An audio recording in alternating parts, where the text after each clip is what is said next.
एखाद्या जोडप्याला जर दिवस राहत नसतील तर त्याची कारणं काय आहेत?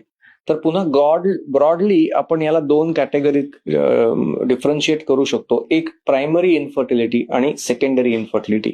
प्रायमरी इन्फर्टिलिटी म्हणजे काय? ज्या जोडप्याला एकदाही दिवस राहिलेले नाही आहेत अशी परिस्थिती असेल तर त्याला आम्ही प्रायमरी इन्फर्टिलिटी आहे असं म्हणतो.